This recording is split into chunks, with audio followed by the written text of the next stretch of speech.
Değerli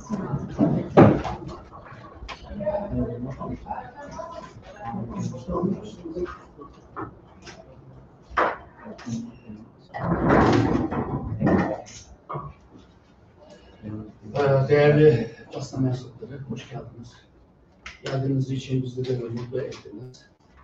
Bugün geçen yılınki bugünü Doğu Türkistan'da yaşanan zulümü Londra'daki bir mahkemeden yani bir soykırım olarak bunu yani bir karar verdi.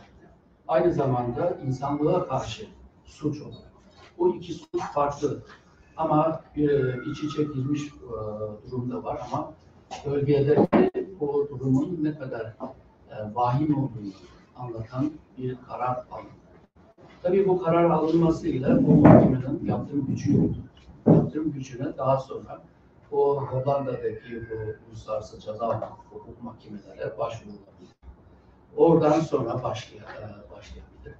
Ama en azından yıllardır gerek önceki hükümet olsun, şu andaki Çin hükümeti olsun, Doğu Türkistan'daki bu zulümün bu şekilde tanımlanması ve Doğu Türkistan halkının üzerindeki baskılarını azaltması açısından önemlidir.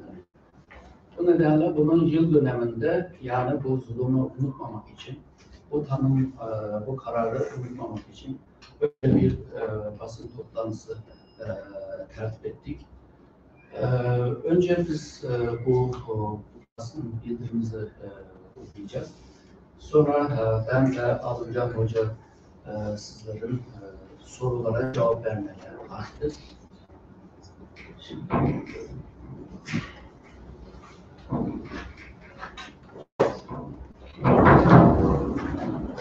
mikrofonları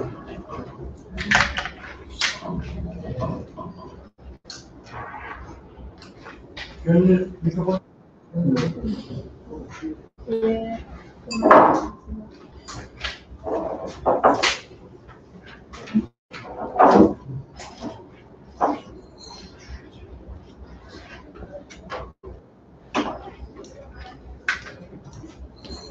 çok değerli basın mensupları, STK'ların değerli başkanları ve sevgili hemşehrilerim, değerli misafirler, hepinizi saygıyla selamlıyorum.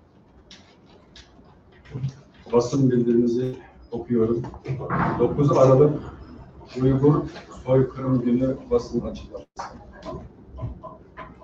Doğu Türkistan'da Çin, özellikle Türk Müslüman halklara uygulayan asimilasyon politikasını 2016 yılından itibaren sözde mesleki beceri eğitim merkezleri yalanıyla aleni olarak toplama kampları inşa ederek 1 ila 3 milyon Uygur, Kazak ve diğer Müslüman Türk halkı kamplarda olacak şekilde dönüşümlü olarak tutmakta ve hala devam etmekte. Kamplara kapatılanlar arasında çok sayıda Uygur bilim insanı, üniversite hocaları, doktorlar, yazarlar, din adamları, memurlar, yöneticiler, sanatçılar, sporcular, iş insanları, esnaflar, öğrenciler bulunmaktadır. Tarım ve hayvancılıkla geçimlerini sağlayanlar da azımsanmayacak sayıdadır. Kamplar ile ilgili değişik ülkelerde faaliyet yürütmekte olan Doğu Türkistan Uygur Teşkilatları değişik platformlarda açıklamalarda bulunmuş ve uluslararası kamuoyunu bilgilendirmeye çalışmış olsa da ta ki 2018 yılında ABD hükümet yetkilileri ve uluslararası medyalar tarafından kamplarla ilgili açıklama ve haberler yayınlanana kadar Çin kampları inkar etmiş, daha sonra bu testlerin kamp değil, mesleki beceri geliştirme merkezleri, radikal ideolojilerden dönüştürme merkezleri olduğu yalanını söylemek zorunda kalmıştır. Kampa atılanların profili Çin'in yalanlarını açıkça göstermektedir. Çin'in buradaki uygulamaları insanlık dışıdır, hukuki açıdan hiçbir geçerliliği yok. Çin'in Doğu Türkistan'daki bu uygulamaları asla kabul edilebilir değildir. Bu duruma karşı Doğu Türkistanlıların uluslararası sahnedeki en itibarlı siyasi örgütü olan Dünya Uygur Kurultayı, yapılabilecekler hususunda hukukçular ve akademisyenlerin görüşlerini almış ve reisi Dolkun İsa Haziran 2020 tarihinde ünlü yargıç Sir Geoffrey Nice QC'den Uygurlara karşı sistematik olarak devam etmekte olan vahşet ve olası bir soykırımı araştırmak adına bağımsız bir halk mahkemesi kurulmasını ve yönetmesini resmi olarak talep etmiştir. Bağımsız Uygur Mahkemesi kurulması talebi uygun görülmüş ve 3 Eylül 2020 tarihinde Uygur Mahkemesi yani Uygur Tribunal Londra'da kurulmuştur. 15 ay süren yargılama sürecinde binlerce sayfa evrak incelenmiş, 70'ten fazla tanık Haziran 2021'de 4 gün, Eylül 2021'de 4 gün, Kasım 2021'de bir oturum olmak üzere dinlenmiştir. Tanıklıklar bizzat kamplarda kalan mağdurlar, kamplara atılanların birinci dereceden yakınları ve uluslararası araştırmacılardan oluşmaktadır. Mahkemenin tüm yargılama süreci tamamen bağımsız bir şekilde uluslararası yargılama kurallarına uygun olarak kamuya açık bir şekilde cereyan etmiştir. Nihai olarak mahkeme 9 Aralık 2021 tarihinde kararını açıklamış.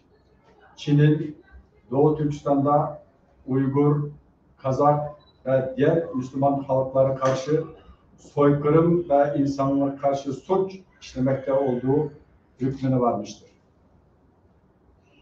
Mahkeme kararının açıklandığı 9 Aralık'ın Uygur soykırımının tanınması ve kurbanlarına anma günü olarak hatırlanması amacıyla Dünya Uygur Kurultayı Reisi Sayın Dolkun İsa tarafından 9 Aralık Uygur Soykırım Günü olarak ilan edilmiştir.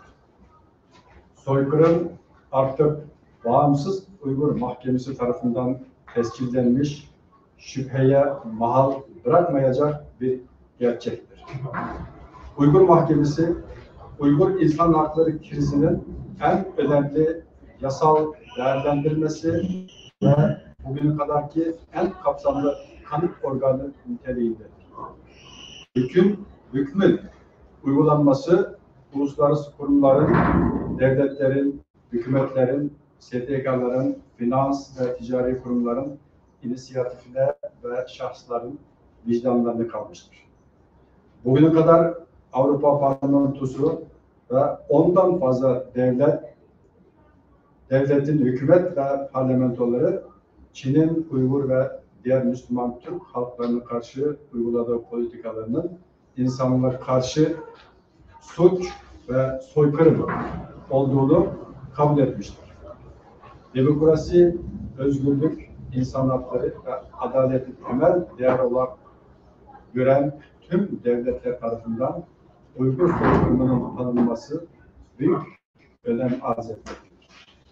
Birleşmiş Milletler'de Uygur meselesi artık daha ciddi ele alınan mesele olmaktadır. Neredeyse dünya devletleri Doğu Türkistan'ı destekleyen veya Çin'i destekleyen diye ikiye ayrılmış durumdadır. Özellikle Birleşmiş Milletler İnsan Hakları Konseyi'nde durum daha da belirgindir. Karar alma süreçlerinde ne yazık ki konsey üye çoğu Müslüman ülke Çin'in tarafında yer almaktadır.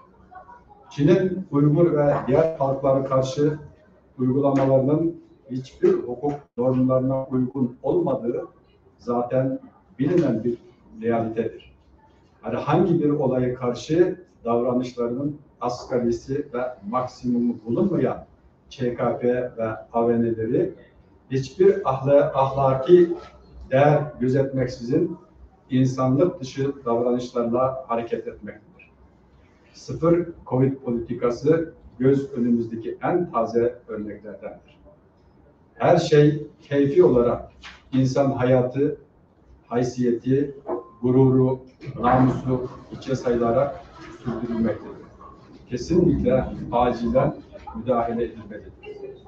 Biz Doğu Türkistan Uygur Teşkilatları olarak 9 Aralık Uygur Soykırım Günü münasebetiyle devam eden soykırımın durdurulmasıyla ilgili uluslararası kuruluşları, devletleri ve liderleri Çin'den hesap sorulması konusunda harekete geçmeye çağırıyoruz. Siyasi, ekonomik, ticari ve askeri ilişkilerde 9 Aralık 1948'de Birleşmiş Milletler Genel Kurulu tarafından kabul edilen soykırım suçunun önlenmesi ve cezalandırılması sözleşmesindeki sorumluluklarını yerine getirmeye davet ediyoruz. Ayrıca 10 Aralık Dünya İnsan Hakları Günü münasebetiyle de İnsan Hakları Evrensel Beyannamesi'nde belirtilen hakların neredeyse tamamından mahrum bırakılan bu insanlara karşı sorumlu, hakkaniyetli, vicdanlı olmaya ve savunduğu değerlere sahip çıkmalarını istiyoruz. Uygur mültecilere her konuda destek olunmasını, insan haklarını, özgürlükleri, hukuku ve adaleti savunan tüm devlet ve kurumlardan talep ediyoruz. Çin'i de müstemlekesi olan Doğu Türkistan, Tibet ve İç Moğolistan'ın bağımsız siyasi geleceğini belirleme, hak ve hukukunu iade etmeye, müreffeh ve demokratik, huzurlu bir ülke olan Tayvan'ı sürekli tehdit etmekten vazgeçmeye, Hong Kongluların özgür iradesine saygı göstermeye, özellikle komşularını tehdit etmekten kaçınmaya çağırıyoruz. Çin ancak başkalarının hak ve hukuklarına riayet ettiği müddetçe huzur bulabilecek ve dünyada rahatlayacaktır. Doğu Türkistan'daki durum bir sonuçtur. Bu sonucu ortaya çıkan işgalidir. Sebep ortadan kalkmadan sonucu değiştiremeyiz. Bunun içindir ki bütün uğraşlarımız ve mücadelemiz bağımsız siyasi geleceğimizi belirleme hakkını elde etmek için. Bunu yapabileceğimize inanıyoruz. Ancak siz dostlarımızın destek ve yardımlarıyla. Teşekkür ediyorum. Çok sağ olun.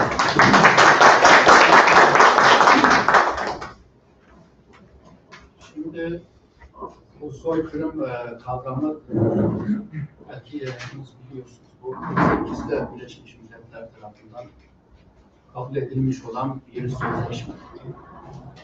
Bu sözleşmenin yani soykırımı önlemesi ve cezalandırması sözleşmesidir.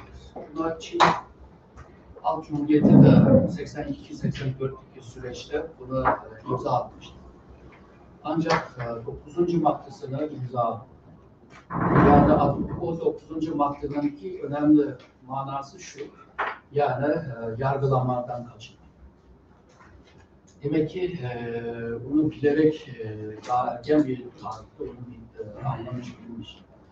Şimdi bu soykırım aslında 21. yüzyıllarda yaşanmaması lazım. Yani İkinci Dünya Savaşı'nda yaşandı, bundan sonra da yaşanmaması lazım ama Afrika'dan tutun Asya'ya kadar bunlar yaşanıyor. Ve Müslüman kökenli olanlar daha çok bunu yaşıyor.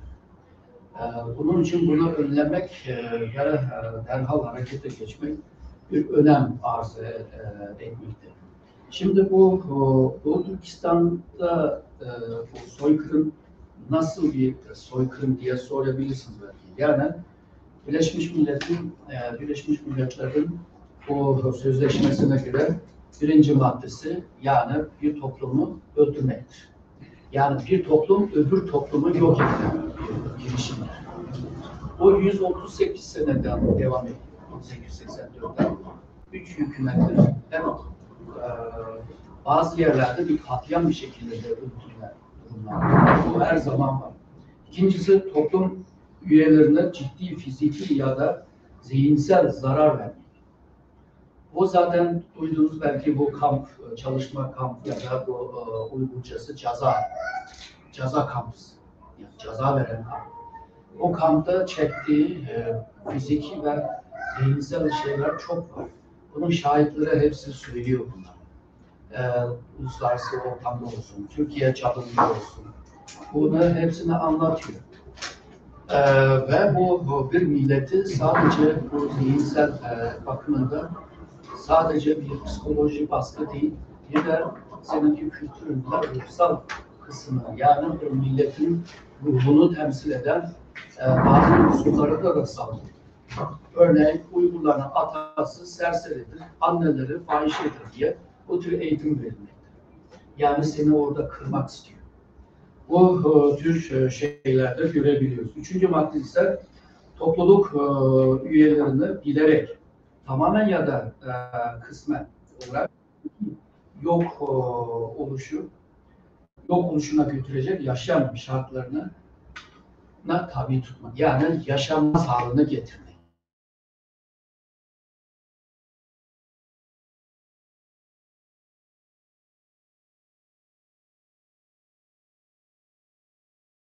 Dini baskıyla ve senin örf adetlerini tamamen kaldırmakla, yani kısacası seninki kimliğini tamamen kaldırmakla Çin kimliğine sokmaktır. Yani Çinli olmak. Bu durum Çin'in resmi evraklarında, resmi politikalarda bunu rahatça görebiliriz. Mesela sizinki dininiz Araplar zorla size kabul ettirdi İslam'ı. Aslında siz Çin İslam'ını kabul etmeniz lazım. Çin İslam'ı diye bir şey yok. Ama İslamiyet'in ikiye parçaladığı belli. Bu durumlar sokarak, yani bu duruma sokarak seni Allah ile Çin Komünist Parti'nin arasında bir seçim yapmaya zorluyor. Bunlar hepsi demin dediğimiz zor şartlara sokmak gibi şeyler. Mesela dördüncü maddesinde doğum bakımındaki bir konu. Şimdi Çin'de nüfus fazla, doğrudur. Ama Çin nüfusunun o kadar fazlasını yapan Uygurlar değil. Yani Uygur nüfusu, umumi Çin nüfusunun yani 1,5 milyarın içinde ancak 20 küsur milyon. Yani çok az bir rakam var. Onun için Çinlilere uygulanabilir doğum kontrolü falan. Ama Uygurlara karşı da bunu yapmak. Yani yakın bir zamanda buna biraz yumuşattı. Yani 2 çocuk olur, 3 çocuk olur şeklinde uygulamasını yeniden bir uygulama başladı ama bu da bir siyasi gereği. Çünkü Çin nüfusu yaşlanıyor. Yaşlanınca şu 1900'lerden bugüne kadar uygulanan doğum kontrol politikasından iki nesil kayıp. Yaşlanmış nüfusunu tamamlamak için şu anda genç nüfusu çoğaltmaya çalıştığını görüyoruz. Ama bu Çin'den sorun. Doğu Türkistanlıların, Tibetlerin, Moğolların olmaması lazım. Bunlar zaten çok az sayıda topluluklar. Ama aynı şekilde bunu bahane ederek kadınların zorla kürtaj yaptırmak.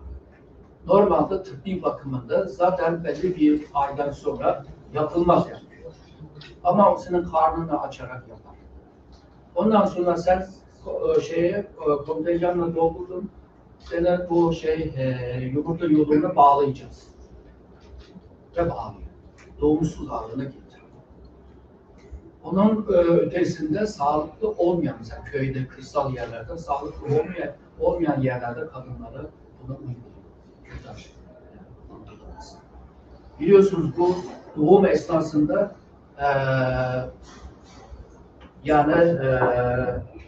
bulaşmış olan hastalıklar ömür boyu devam ediyor. Yani kadınlara yönelik bu doğum kontrol politikasında yine bu soykırımının bir maddesi olarak görülüyor. Ondan sonra topluluğun çocuklarını zorla bir yerden bir yere taşıyor. O 2012'lerden itibaren Doğu Türkistan'ın gençleri, kadın ve kızlar ve oğlanlar hem de 18 yaştan 25 yaş arasındakilerden sizlere iş bulacağız diye Çin'den iç bölgeye götürdü. Doğu Türkistan'dan Çin'in bölgelerine götürdü. Ve onlar yıllardır orada fabrikada çalışıyor vesaire. Sonra o bölgede yani uzun müddet orada kalınca tabii ki evlilik söz konusu. Bu evlilik meselesinde bazıları Çinlilerle evlenmek zorunda kaldı. Doğu Türkistan'ın içinde de Çinlilerle evlendirmesi için birçok imtiyazlar verilmekte. Örneğin senin maaşına yani bir 10.000 yuan alacak. Ondan sonra bir ev, daire verilecek. Ondan sonra imkanlarında yani dairede nasıl çalışma, hükümetin dairesinde çalışma gibi bazı imkanlarını vermektedir. Onun için Çinlilerde de bazı Çinliler Doğu Türkistan'a gelerek kızlarla, Uygur kızlarla evlenerek buradaki dengeleri bozmaya çalışıyor. Demin dediğim 5 maddeye uygun olursa bu bir soykırımdır. Yani Birleşmiş Milletler'in tanımlaması budur. Soykırımın yine bir önemli bir tarafı, tespit, yani özellikle mahkeme tarafından ihtiyaç duyulan bir gerekçesi ise niyet. Çinliler Uygurları yok etme niyeti var mı? Yok. Şimdi bu tabii ki birçok arşivleri ortalıkta bulunmaz. Onlar saklı. Ancak bazı yöneticilerin ifadesinden bunu anlayabiliyoruz. Örneğin Doğu Türkistan'ın bu yöneticiler New York Times'teki gazeteciye şöyle diyor. Diyor ki bunlar daha önce çok yoktu. Dolayısıyla buğday tarlasındaki yabani otları ayıkladığı gibi ayıklıyoruz. Fakat bunlar çoğaldı diyor. Artık ilaç ile bütün tarladakileri öldürmek lazım gibi bu tür ifadeler. Yani kökünden halletmesi diye şeyler. Ondan sonra bulunduğu yerde öldürmek. Bunlar Çin'in herhangi bir yasasında bu ifadeler yok ama Doğu Türkistan hükümeti bunu kullanabiliyor. Yani bu herkes bilir bu Ağustos'un sonunda Birleşmiş Milletler'in bu İnsan Hakları Yüksek Komiserliği'nden yayınlanan bir rapor var. O raporda demin dediklerimin daha fazlasını ortaya koymak. O rapordan hemen önce yine bu İnsan Hakları Yüksek Komiserliği'nin bağımsız uzmanı yeni bir rapor hazırladı. Bu raporda Doğu Türkistan'da modern kölelik sistemi uygulanmakta. Yani şu anda bu insan hakları kuruluşları olsun, onların raporu olsun, Birleşmiş Milletler'in tarafından yayınlanmış olan raporlar olsun, bütün bu Doğu Türkistan'daki huzurumu dünyaya bildirmektedir. Sıra artık Çin hükümetine ceza verme zamanı ve tazminat ödeme zamanı ve Uygurlarda özgürlüğe kavuşma zamanıdır. Bunun için sizin vasıtanızla daha geniş bir kitleye ulaşmak üzere sizlere davet ettik. Allah sizlerden razı olsun. İnşallah Uygurlar özgür olunca Çinliler de özgür olur. Teşekkür ederim. Sağ olun.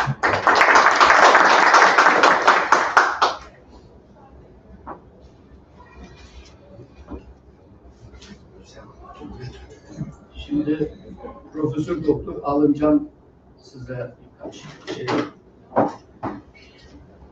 açıklama yapar. Basınımızın çok değerli mensupları, bugün 29 Aralık Uygur soykırımıdır. Bu tarihi ve önemli günü idrak ederken hepinizi saygıyla selamlıyorum. Bilindiği gibi 29 Aralık 2021'de Londra'da kurulan Bağımsız Uygur Mahkemesi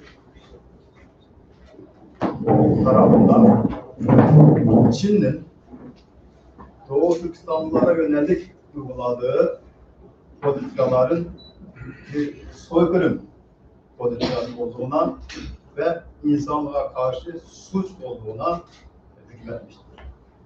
Aynı şekilde bu sene Ağustos ayında Birleşmiş Milletler İnsan Hakları Konseyi bir rapor yayınlamış ve bu raporda da Çin yönetiminin Doğu Türkistan Türklerine yönelik uygulamış olduğu politikaların insanlığa karşı suç işlenmiş olduğu kanısına varmıştır. Yani 21. yüzyılda yaşadığımız bu modern bir çağda Çin yönetimi insanlık suç işlemekte, soykırım yapmakta. Elbette bu suç cezasız kalmamalıdır. Çin ne yapmaya çalışıyor? Çin öncelikle işgal ettiği toprakları ebedi Çin toprağına dönüştürmeye çalışıyor. Öncelikle bu işgal ettiği topraklardaki, yani bu toprakların asıl sahipleri olan Türkleri ortadan kaldırarak bu toprakları Çin'in meşru toprağı haline getirmeye çalışıyor. Diğer yandan Çin'in dünyaya hakim olma emelleri kabardıkça bu büyük emelin karşısında tehlike oluşturabileceğini düşündüğü bu Doğu Türkistan toplumunu yok etmeye çalışıyor. Bütün amaç bu. Ama Doğu Türkistanlılar yaşamak ister. Yani bugün Doğu Türkistanlılar yok olma tehlikesine karşı karşıyadır. Fakat Doğu Türkistanlılar, yani biz Doğu Türkistanlılar olarak var olmak istiyoruz, yaşamak istiyoruz. Eminim ki dünya da bunu istiyor. Ya bu millet bugün bu tarihi dönemde tarih sahnesinden tümüyle silinecek ya da modern dünyanın duyarlılığıyla, modern dünyanın vicdanıyla, modern dünyanın adaletiyle uluslararası toplumun bir parçası olarak insanca, özgürce ve onurlu bir şekilde yaşayacaktır. Bunun için bizim Uygurların, yani Doğu Türkistanlıların size ihtiyacı var, Doğu Türkistanlıların dünyaya ihtiyacı var. O halde Doğu Türkistanlıların kurtarılması için ne yapmak lazım? Bunun için Çin devlet terörüne dur denmesi lazım. Çin dünyadan izole edilmesi lazım. Çin'in dünyayı sömüren ekonomik kanal ve damarları kesilmesi lazım. Diğer taraftan şu anda dünyanın Ukrayna'ya uyguladığı yaptırımların aynısı Çin'e uygulanması gerekir. Yani Çin'in Tayvan'a saldırması beklenmeden Çin'in bir an evvel durdurulması gerekir. Türkiye Cumhuriyeti'nden biz ne istiyoruz? Türkiye Cumhuriyeti'nden, Türk dünyasından, hatta İslam dünyasından Filistin'e sahip çıktığı kadar Doğu Türkistan Türklüğü'ne de sahip çıkmasını istiyoruz. Doğu Türkistan sorununun Birleşmiş Milletler nezdinde, yani Birleşmiş Milletler'in gündemine taşınmasında öncülük etmesini istiyoruz. İslam dünyasında zalime karşı mazlum Doğu Türkistanlıların yanında yer almasını istiyoruz. Birleşmiş Milletler'den ne istiyoruz? Birleşmiş Milletler'den Doğu Türkistanlıların yaşam haklarını, maddi ve manevi varlığını, millet olarak mevcudiyetinin yasal güvence altına almasını istiyoruz. Çin yönetiminin ayrıca Çin yönetiminin dönüştürme politikasından bir an evvel vazgeçmesini istiyoruz. Kendi topraklarımızda insanca ve özgürce bir şekilde yaşamak istiyoruz. Teşekkür ederim.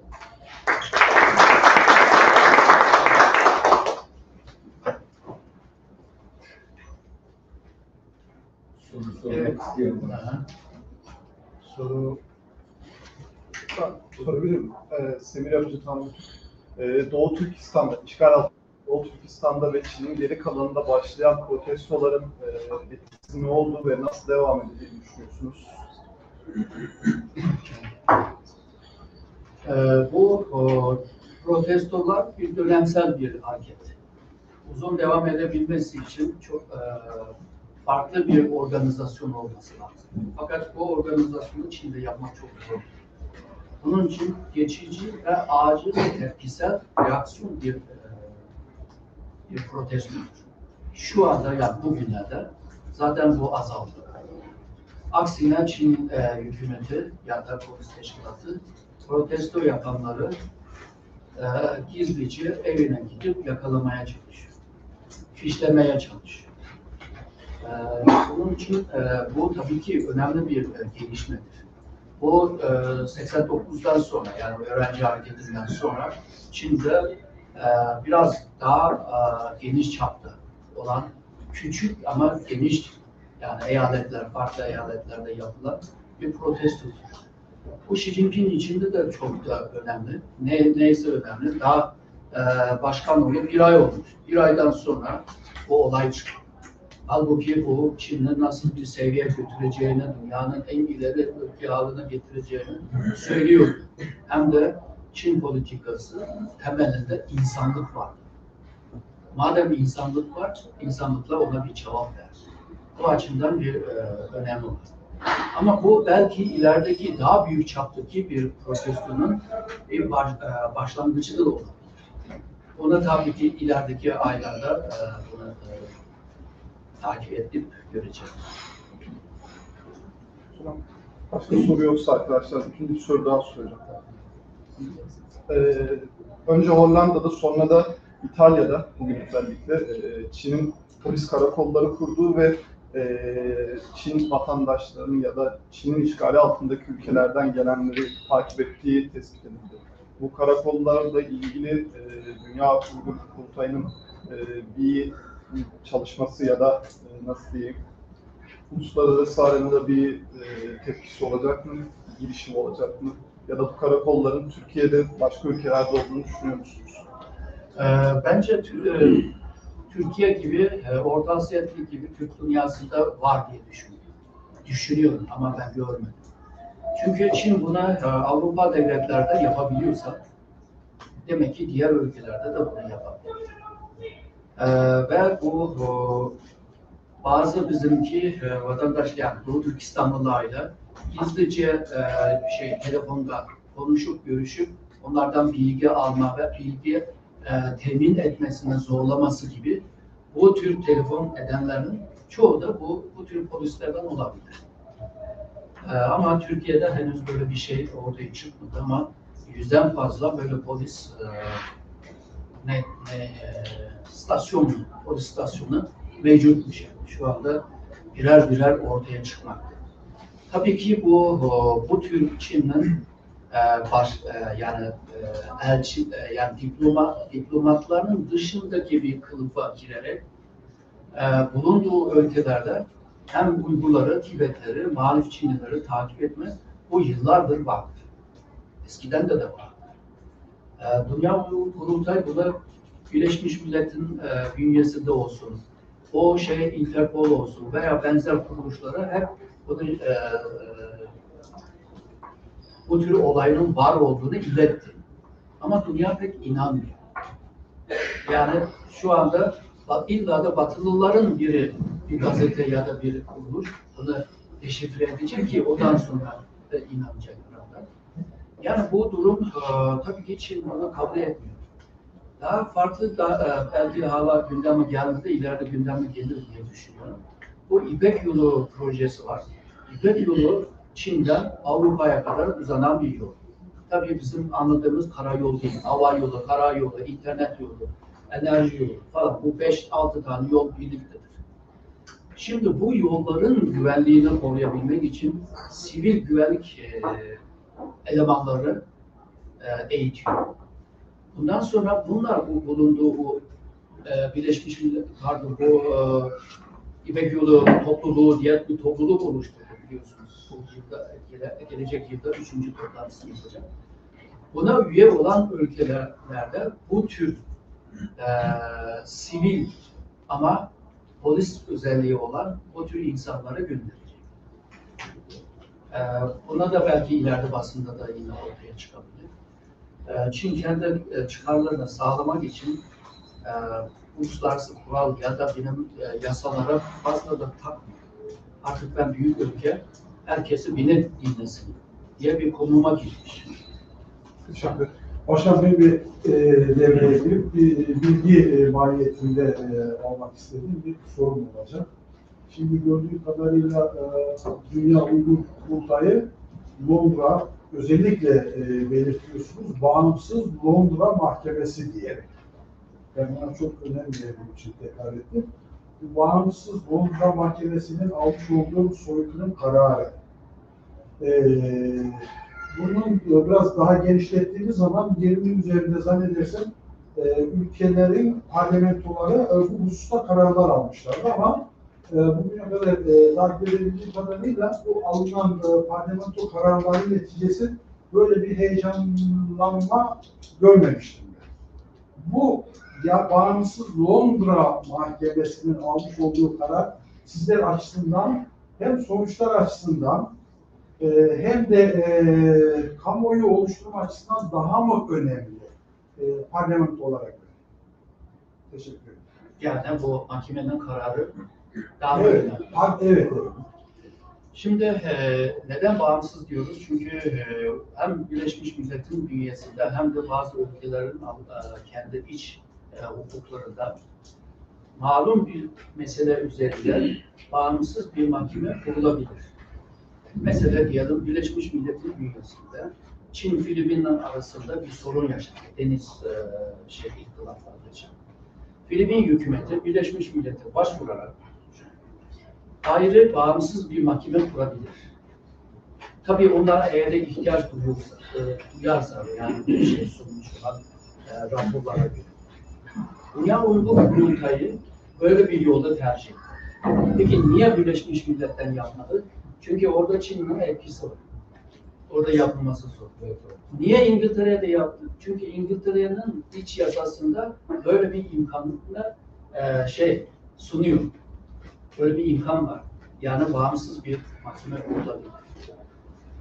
Kaldı ki bu dünyada hukuk dediğimiz zaman da aklımıza İngiliz gelmedi. Onlar kaç yüzyıldan bu yana hukuk ile uğraşıyor. Mesela diyelim ki Hong Kong şu anda Çin tamamen ele geçirdi. Hong Kong'un kaç yüzyıl yani bu dönemden beri yani yüzyıldan bu yana hukukçuların çoğu İngilizler. Ama Hong Konglu İngilizler yani Hong Kong vatandaşı. Çünkü Çinliler de yetmiyor yani o hukukun baktığında çok karmaşık olduğu için. Bu konuda İngilizler biraz iyi. Bunun için bu Dünya Uygur Kurultayı İngiltere'de yapmasının sebebi buydu. Diğer bir sebep ise bu şu anda bu mahkemenin kurucusu yani Jeffrey Ness daha önce bu Yugoslavya dağılma sürecinde Sırplar, o diğer Müslümanlara bir soykırım yaptı.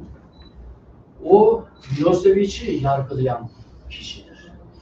Yani karar alıp sonra ceza ondan sonra ceza verdi. Ama onunki tespit yani kararı buradan çıkması gerekiyor.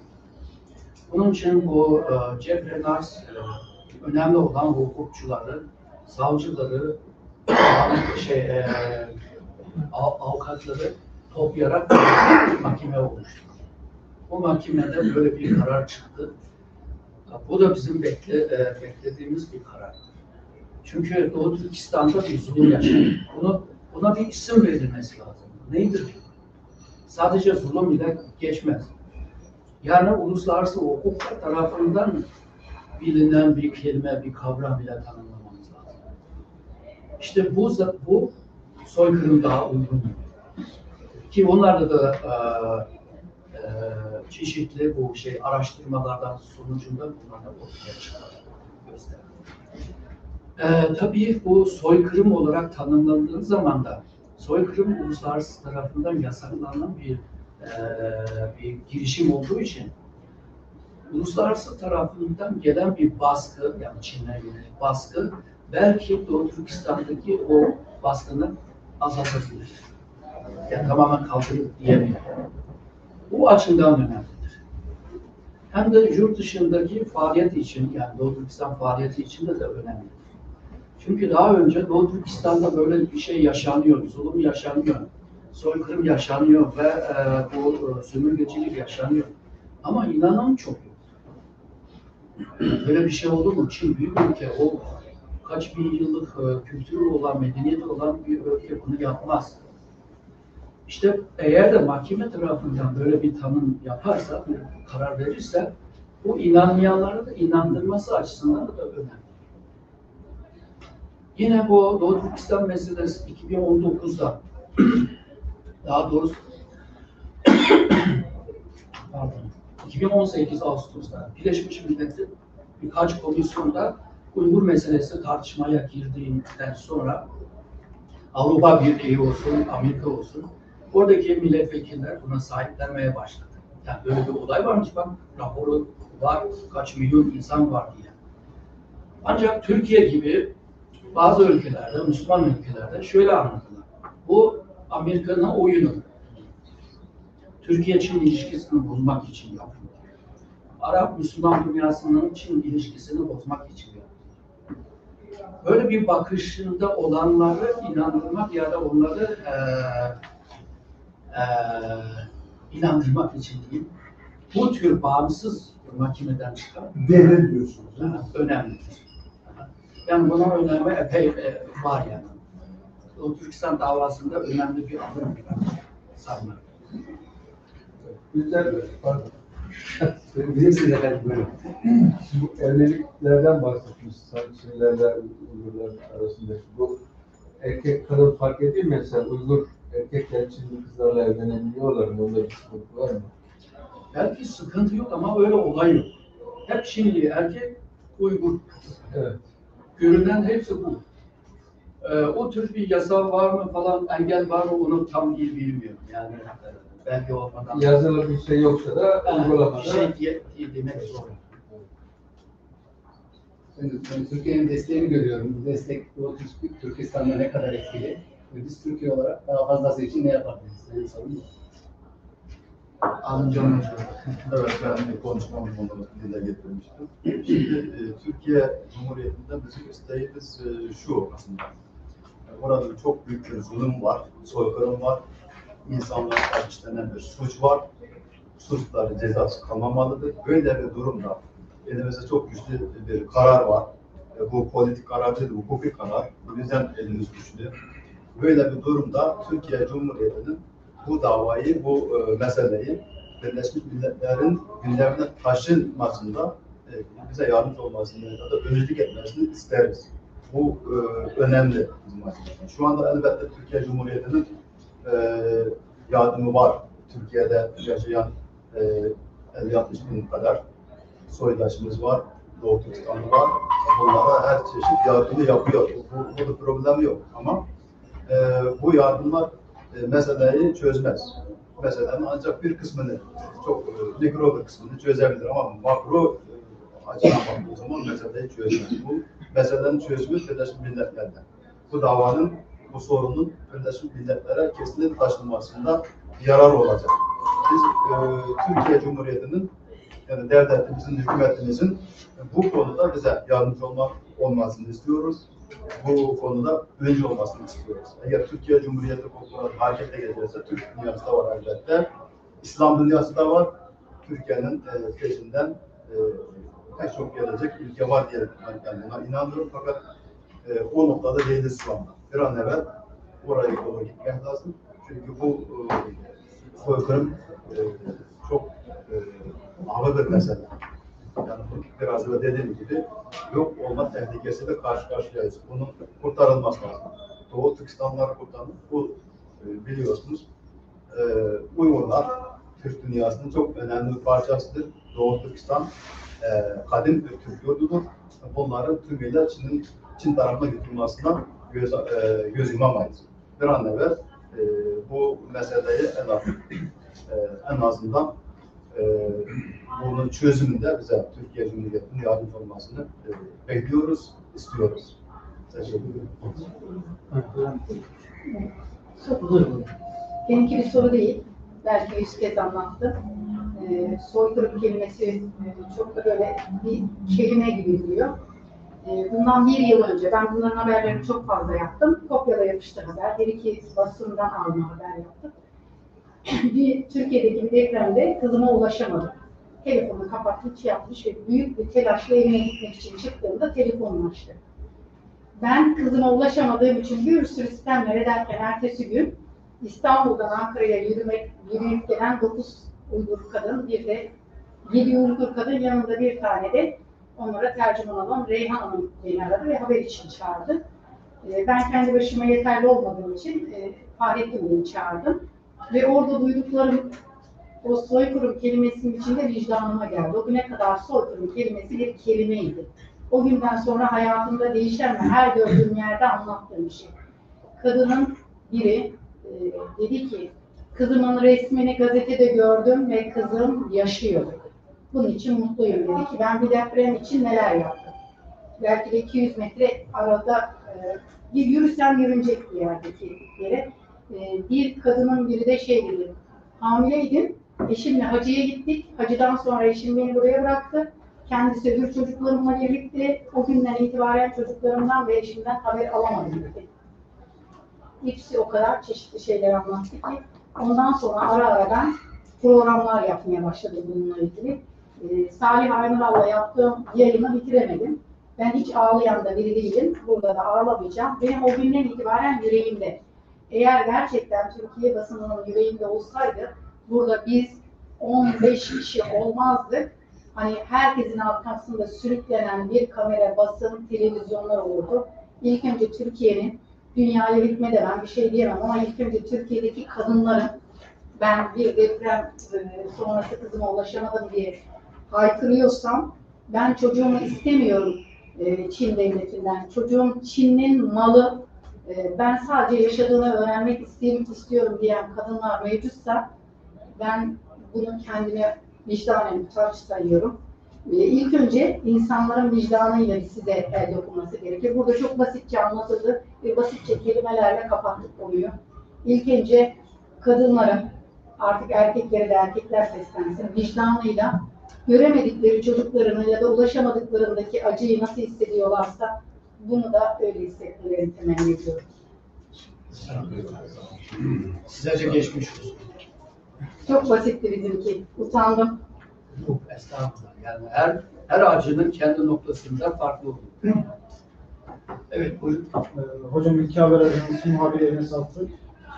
Onun içindeki yangın sonrası Türkiye Dışişleri Bakanlığı'nın yaptığı bir açıklama var. Çinli makamlardan izahat istendi diye. Bu konuyla ilgili Uygur STK ve vakıf yetkililerine bir bilgi verildi mi? Onu bilmiyorum. Ama Çinliler hiçbir izah vermedi. Onu biliyorum. Çünkü o Çin'den istediği için Çin cevap vermesi lazım. Yani SDK'lara bildirmene gerek yok. Orada bir bildiri ortaya da var. Değil mi? Yani Dışişleri Bakanlığı.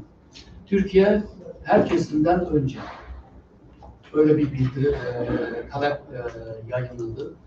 Bu bakımda yani Türkiye Dışişleri Bakanlığı'nı bir kutlamamız lazım. Daha önce hep geride kalıyordu. Bu sefer daha erken bir adım attı. Ondan sonra Batılılar peşinden geldi ve Türkiye biraz erken davrandı. Bu konuyla ilgili bakanlıkla bir görüşmeniz oldu mu? Bakanlarla ben görüşmedim. Diğer arkadaşlar görüşmüş de olabilir. Tek bir bilginiz yok herhalde diğer arkadaşlar. Diğer arkadaşlar görüştü mü, görüşmedi mi? O yok. Bir şey size söyleyebilir miyim? Şimdi bu kamuoyu oluşturabilmek için Karabağ meselesiyle Doğu Türkistan meselesini birlikte, mesela Karabağ 29-30 yıl işgal altında kaldı ama Türkiye'de büyük bir kamuoyu oluşturulabildi. Devlet sahip çıktı, millet sahip çıktı, sivil toplum kuruluşları sahip çıktı. Ama Doğu Türkistan'da 71-72 yıllık bir işgal söz konusu ve aynı şey, yani oradaki Türk toprağı Çinliler tarafından işgal edilmiş. Ama bunun derdini, sıkıntısını oradakiler çıkıyor. Bizim gibi böyle bu konuya duyarlı kişiler kendi çapında sahip çıkıyor ama genel olarak sivil toplum kuruluşlarından bu şekliyle en azından yani Karabağ örnek gösterilerek bir şey yapılırsa sizler tarafından ve basın organları tarafından daha etkili olur diye düşünüyorum. Yani o konunun işlenmesi lazım. Bu teorik olarak haklısınız. Yani doğru söylüyorsunuz. 93'te ben Ankara'da bir teşkilat kurdum. Bu günden bugüne kadar hep çeşitli hükümetlerle temasım oldu. Bu derdimizi devamlı anlattık. 30 yıl anlattık. Ama dediğiniz o reaksiyon gelmedi. Hükümet tarafından bu pasif davranınca diğer sizin dediğiniz diğer kuruluşlarda da böyle. Tabii yani bir önce olması lazım ki. Ha. Ondan sonra öğrendik. Herhalde Türkiye'nin belli başlı olan bu kuruluşlar var ya, bu kuruluşların vasıtasıyla yapalım dedik. Başlangıçta iyi gidiyordu çünkü kuruluş büyük olunca hükümete de sıcak bakıyor. Devamında yine o sıcaklık kalmıyor. Yani bunu belki daha fazla açıklamam gerekiyor. Yani durum bu. Evet, şimdi mesela Diyanet İşleri Başkanlığı, bunu ben Ertuğrul Bey'le daha önce görüştüm. Diyanet İşleri Başkanı'nda Din İşleri Yüksek Kurulu üyesi birisiyle görüştüm. Dedim ki, bakın bu konu çok hassas bir konu. Durumun aciliyeti, hassasiyeti ortada. Ben Doğu Türkistan'da burada çalışan görevli profesör doçent arkadaşlarımız var. Onlarla beraber Diyanet İşleri Başkanlığı'nda bir bilgilendirme toplantısı organize edebiliriz dedi. Ben bunu dedi kurula getireceğim, görüşeceğim dedi. Görüştü sağ olsun. Daha sonra değerlendiririz dediler. Hep öyle der. Evet. Bursa'da Diyanet İşleri Başkanı, şimdi Gözlük Başkanı Bursa'ya gittiği zaman orada Doğu Türkistan'ın bir genç arkadaş herhalde öğrenci demiş ki hocam Doğu Türkistanlar içinde dua eder misiniz demiş yani şeylerden.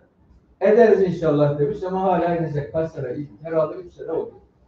Bir arada biz de Diyanet Vakfı'yla temas etmiştik. Adını vermiyorum. Başkan yardımcısı. Sonra seninle ayrıntı görüşelim. Sonra görüştük. Sonra dedi bu Doğu Türkistan sorununu çözmek için diyor ki Çinlilerin Müslüman olması gerekiyor. Sen Çin'i iyi biliyorsun. O zaman Çinlileri nasıl Müslüman edeceğiz? Ona bir proje yapalım. Buna kaç 100.000 falan dolardan bahsediyor. Yani daha Müslüman olması. Yani Çinlileri Müslüman edince kadar biz yok olacağız yani. Yani O olmayacak iş söylüyorum. ya ona ciddi proje olarak yapmaya geldiler. Ben tesadüfen sitelerde bir camide cuma namazı böyle avluda işim vardı orada avluda birisi vaaz ediyor ama Doğu Türkistan konusunu istiyor. 2 sene oldu. Ben biraz şaşırdım mı? Acaba genel bir şey midir? Diğer camilere sordum. Öyle bir şey yok. Oradaki imam. Sonra telefon ettim şeyden sonra Altın Rahmeti'nden dedim buradaki imamın ismini vermek istemediler falan. Ya dedim ben orada bir tesadüfen bir şeyi dinledim. Çok hoşuma gitti. Doğu Türkistan falan demedim. Konuları anlatması da hoşuma gitti. Hocayla tanışmak istiyorum yani. Başka bir şeyim yok. Neyse ismini telefonunu verdiler. Sonra gittim hocayla tanıştım. Teşekkür ettim, tebrik ettim. Yani ferdi olarak yapılan bir şeyler var ama çok güzel. Evet. Yani farklı hiçbir şey yapmadı da demiyoruz.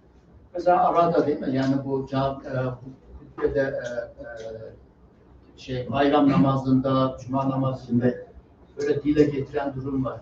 Evet, bugün Cuma günü Türkiye'nin 81 vilayetinde bütün camilerde Doğu Türkistan'la ilgili dua edildi. Ve bugün mesela Ankara'da bugün Hacı Bayram Camii'ndeyiz. Hoca namazdan sonra özellikle Doğu Türkistan'a dua etti ve orada bir basın açıklaması yapıldı. Doğu Türkistan'daki son olaylarla ilgili. Yani bugün belki bir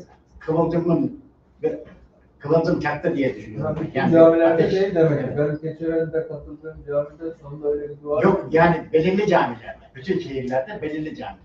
Bütün camilerde değil. Yani 81 vilayetteki bütün camilerin belirli camiler. Mesela İstanbul, Ankara, Kayseri, Bursa, tam şeye kadar, Ağrı'ya kadar.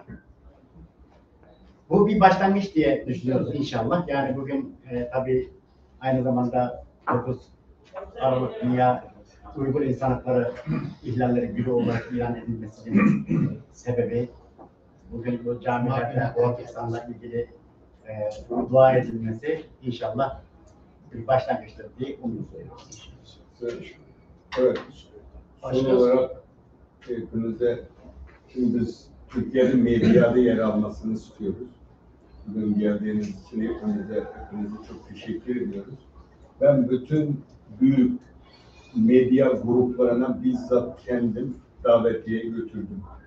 Dedim ki böyle bir insanlık, bir trajedisi var. Ben buyum, biz buyuz, böyle bir şey yapmak istiyoruz. Medyanızda yer vermenizi istiyoruz dedik ama hiç kimse gelmiyor. Yani bu bir, sizlere çok teşekkür ediyoruz ama Türkiye'de medya bu meseleye ilgi duyuyor. İlk önce bunun bir çözülmesi lazım. İkincisi, mecliste mesela Japonya parlamentosunda 2 gün önce bir karar kabul edildi. Bu çok böyle sert bir karar değil. Hükümete tavsiye kararı, dedi ki burada bir korkunç bir olay oluyor. Bunu hükümetin araştırmasını istiyoruz. Bu çok tarihi bir şey. Bunu Türkiye Büyük Millet Meclisi yapabilir. Maalesef benim en üzüldüğüm şey A parti ile B parti aynı görüşte ama bu öneriye A parti ortaya koyduğu için aynı görüşteki B parti buna karşı çıkıyor. Ya burada bir insanlık trajedisi var. Buradaki bütün siyasi partilerin burada bir insan hakları ihlalleri var. Bu araştırılsın diye bir tavsiye kararını hükümete sunmak üzere acil çıkarması çok önemli olur diye düşünüyorum. Medya kanalıyla parlamento bütün ülkelerde bu şekilde devam ediyor. Bu çok önemli ama burada böyle bir durum var yani. Evet. Başka? Özellikle Türkiye bağımsız devletleri Mustafa Kemal Yılmaz'la. Merak ettiğim nokta şu, az önce bahsettiğiniz söylemde de Doğu Türkistan'daki ve Çin'de bulunan karantinanın protestolar sonucunda biraz hafiflediği yönündeydi. Bağımsız Uygur Mahkemesi çok önemli, ben tamamında takip etmiştim. Orada o karar alındığından bugüne gerek o bölgede olsun, Avrupa'da olsun, gerekse Türkiye'de ve diğer bölgelerde gündeme gelmesi sonucu Doğu Türkistan'da nasıl kazanımlar elde edildi? Belli farklılıklar oldu mu? Oradaki soykırımın seviyesi en azından azaldı mı? Birinci sorun bu. İkinci sorun olarak da Arap dünyası ve Türk dünyasının bölgeye yönelik elle tutulabilir son bir yıl içerisinde yaptığı bir çalışma var mı? Veya örnek olabilir, hani atıyorum Kazakistan'da bu çok önemli bir adımdır. Tüm Türk dünyasında olmalıdır şeklinde bir hareket veya adım gördünüz mü? Kim cevap verecek? Evet, şimdi bu kampın sayısı azaldı. Daha önce şehrin bu kaldırımlarda hep bu polis şeyleri var, istasyonları. Bunlarda da kalktı. Kampları daha gizli tutmaya çalışıyor. Kampta daha önce girmiş olanlar, çıkanlar da var. Özellikle yaşlı olan ya da neydi?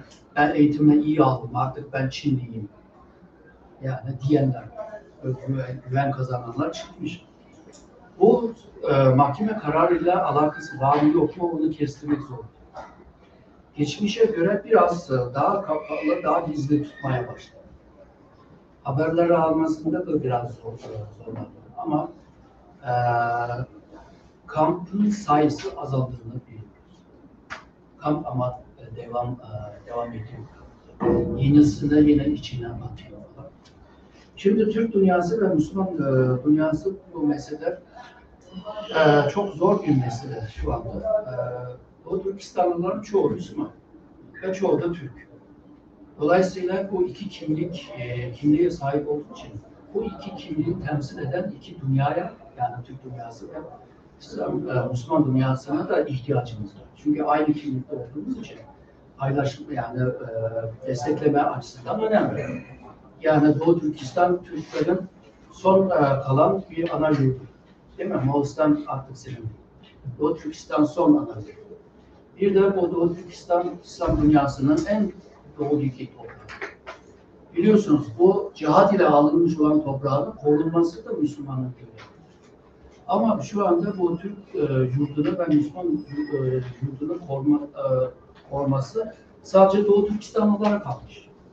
Onun için Türk dünyası ve İslam dünyasının da bu vazifeyi üstlenmesini çok da istiyoruz.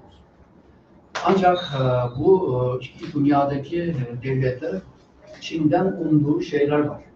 Örneğin yatırım, örneğin teknoloji intikal, değil mi?